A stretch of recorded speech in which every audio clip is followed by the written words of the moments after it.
आपण शुणुचंती व्यासवाणी।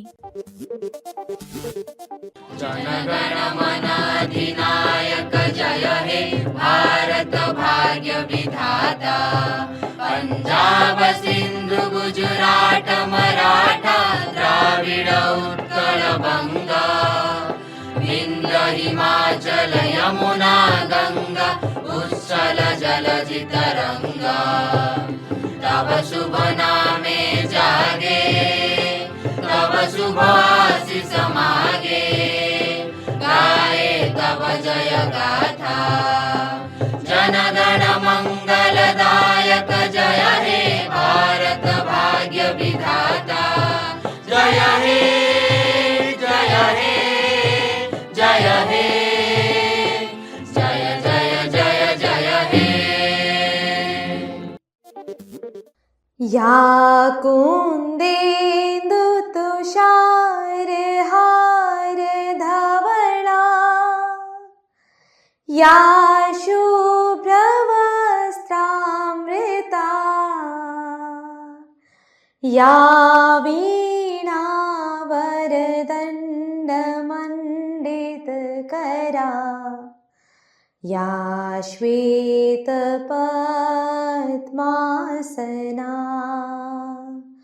या ब्रह्माश्रुतशङ्कर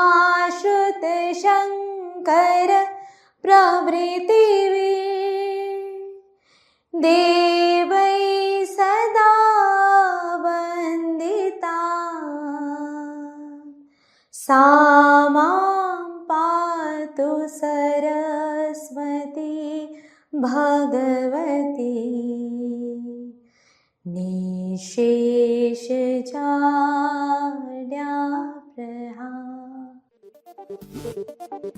नमस्कार व्यासवाणी खबर सहित मु जयस्मिता। प्रथमे मुख्य खबर। फकीरमोहन विश्वविद्यालय एआई कौशल ओरिएंटेशन एवं ऑफिशियल सह एमओयू स्वाक्षर। बदलिले 19 ओएस। रघुराम साहू स्वास्थ्य विभाग अतिरिक्त सचिव। तमिलनाडु रे शेष होला भोट ग्रहण। पश्चिमबंग रे प्रथम पर्याय संपन्न। आईएसएसएफ जूनियर विश्वकप रे स्वर्ण जीतिले प्रीति। गतकालीर आईपीएल मैच रे चेन्नई विजयी एवं आसंता 15 दिन पर्यंत खरारु निस्तार नाही बोली पूर्वानुमान करिछि पाणीपाग विज्ञान केन्द्र। एबे संपूर्ण खबर। गतकाली फकीरमोहन विश्वविद्यालय एवं ओडिशा नॉलेज कॉर्पोरेशन लिमिटेड बा ओकिसिएल मध्यरे एक बुझामणापत्र स्वाक्षरित हो जाइछि। एही बुझामणापत्र विश्वविद्यालय स्नातकोत्तर परिषद सम्मेलन कक्षरे अनुष्ठित होइथिला। विश्वविद्यालय कुलपति प्रोफेसर संतोष कुमार त्रिपाठी, कुलसचिव कुकुमीना दास एवं ऑफिशियल परिचालना निर्देशक डॉक्टर मनोरंजन पुथिलक उपस्थिति रे एहा स्वाक्षरित होइथिला।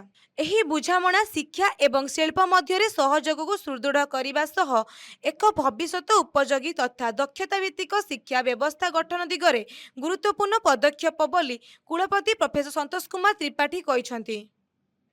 राज्य प्रशासन में पुनर्गठन स्वरूप 19 जन ओडिशा प्रशासनिक सेवा ओएस अधिकारी को बदली करा जाइछि। सरकारक पक्षरु जारी नोटिफिकेशन अनुसार विभिन्न विभागर कार्य को सुचारू भावे चालू रखिबा एवं प्रशासनिक क्षमता वृद्धि पाई एही बदली करा जाइछि। एही परिवर्तन रे रघुराम साहू को स्वास्थ्य और परिवार कल्याण विभागर अतिरिक्त सचिव भावे नियुक्ति मिलिछि। तांकर दीर्घ प्रशासनिक अनुभव दृष्टि रे स्वास्थ्य सेवार गुणवत्ता और प्रशासन रे सुविधा आसिबो बोली आशा व्यक्त करा जाइछि। एहा सहित अन्यान्य ओएस अधिकारी माननकु मध्य विभिन्न जिला और विभाग रे नूतन दायित्व दिया जाइछि। केतेकंकु जिला स्तर रे और केतेकंकु विभागीय कार्यालय रे पोस्टिंग मिलिछि। सरकारक एही पदक्षेप द्वारा प्रशासनिक व्यवस्था को आरो दृष्टि करिबा सहित जनसेवा को सुगम कराजिबो बोली मने करा जाइछि। एही बदली परे विभिन्न विभाग रे कार्यदक्षता बढ़िबा सह लोकमाने शीघ्र और उत्तम सेवा पाइबे बोली आशा करा जाइछि। गतकाली तमिलनाडुर समस्त 234 विधानसभा निर्वाचन भोट ग्रहण शेष होइछि और यह सह बेंगल रे मध्य प्रथम पर्याय रे 152 रे मतदान शेष होइछि।